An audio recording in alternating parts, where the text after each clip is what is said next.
ছেলেরা শুধুই চায় যে একটা মেয়ে থাকুক এরম কেউ যে তার কথাগুলো শুনবে। ছেলেরা এক্সপেন্সিভ গিফট চায় না, সুন্দর সুন্দর দামি দামি উপহার চায় না, কোথাও ঘুরতে নিয়ে চলো, এখানে চলো সেখানে চলো, এগুলো ছেলেরা একদমই চায় না। ছেলেরা কখনো না এক্সপ্রেসিভ না, ওরা ভীষণই চাপা স্বভাবে। বন্ধু দ্বারা ওরা কষ্ট পায়, ভালোবাসার মানুষ দ্বারা ওরা কষ্ট পায়, বাবা মা দ্বারাও কোথাও না কোথাও ওরা অনেকভাবে কষ্ট পায়। ছেলেরা শুধুই চায় মানসিক শান্তি, আর তাদের মানসিক শান্তি দেবার মতো একজন মানুষ। ছেলেরা বরাবরই একটু চাপা স্বভাবের হয়ে থাকে।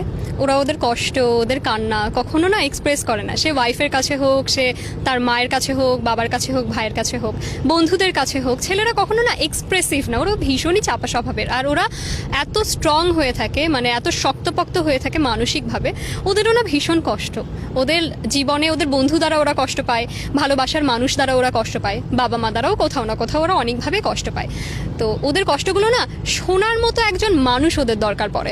যেমন এরম কোনো মানুষ, বা এরম ছেলেদের জন্য বলছি, এরম কোনো মেয়ে বা এরম কোনো ভালোবাসার মানুষ বা এরম কোনো শুভাকাঙ্ক্ষী তাদের দরকার পড়ে, যাদের কাছে না তারা মন খুলে সব বলতে পারবে। এই জন্য তারা, মানে তাদেরকে কেউ জাজ করবে না যে তুমি এরম কেন, তুমি সেরম কেন, জাজ করবে না। তারা এরম একটা মানুষ চায় যে শুধু আমায় শোনো, তোমার কিছু করতে হবে না, তোমায় আমায় এক্সপেন্সিভ গিফটস দিতে হবে না, তোমার আমার পাশে থাকতে হবে না, তোমার আমার সাথে সবসময় 24 ঘন্টা ফোনে কথা বলতে হবে না, তুমি শুধু শোনো। ছেলেরা শুধুই চায় যে একটা মেয়ে থাকুক এরম কেউ যে তার কথাগুলো শুনবে আর তার হাতটা শক্ত করে ধরে থাকলেই চলবে। ছেলেরা এক্সপেন্সিভ গিফট চায় না, সুন্দর সুন্দর দামি দামি উপহার চায় না, কোথাও ঘুরতে নিয়ে চলো, এখানে চলো সেখানে চলো, এগুলো ছেলেরা একদমই চায় না। ছেলেরা যেটা চায় সেটা শুধুই মানসিক শান্তি। ছেলেরা সবসময় এরম একজন মেয়েকে চায় যে মেয়েটা শুধু পাশে বসে থেকে তার হাতটা শক্ত করে ধরে বলুক আমি ছিলাম, আমি আছি, আমি রয়ে যাব। ছেলেরা সব থেকে বেশি খুশি কখন হয় জানো, বা সব থেকে বেশি পূর্ণতা অনুভব কখন করে, যখন একটা ছেলে 0 পয়েন্টে থাকে, ছেলেটার কাছে কিছুই থাকে না। ওই মোমেন্টে যদি কোনো মেয়ে ওই ছেলেটার হাত ধরে বলে আমি ছিলাম, আমি আছি, আমি রব, তুমি শুধু এগিয়ে যাও, ছেলেরা দুনিয়ার যাকেই ঠকিয়ে থাকুক না কেন ওই মেয়েটাকে কখনো ঠকায় না। অ্যান্ড দিন শেষে পরিপূর্ণতা বিয়ের মাধ্যমে দিয়ে থাকে তারা, কারণ ছেলেরা শুধুই চায় মানসিক শান্তি, আর তাদের মানসিক শান্তি দেবার মতো একজন মানুষ। তারা যদি এটা পেয়ে যায় তাদের জীবনে আর কিছুই লাগে না, তারা সব কিছু ত্যাগ করতে রাজি ওই ভালোবাসার মানুষের জন্য, বা ওই ভালোবাসার মানুষকে আগলে রাখার জন্য, সাথে রাখার জন্য। তো ছেলেদের মানসিক শান্তি যদি হতে হয়, ছেলেদেরকে সাপোর্ট করো।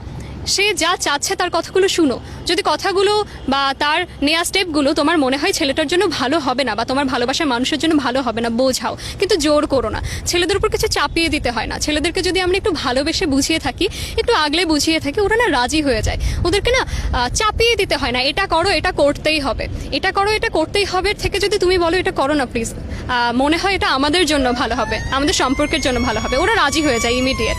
তো ছেলেরা ছেলেদের মতো করে ভালো। ছেলেরা যখন বলে থাকে যে আমায় একটু একা থাকতে দাও, আমায় একটু একা সময় দাও, তখন কখনোই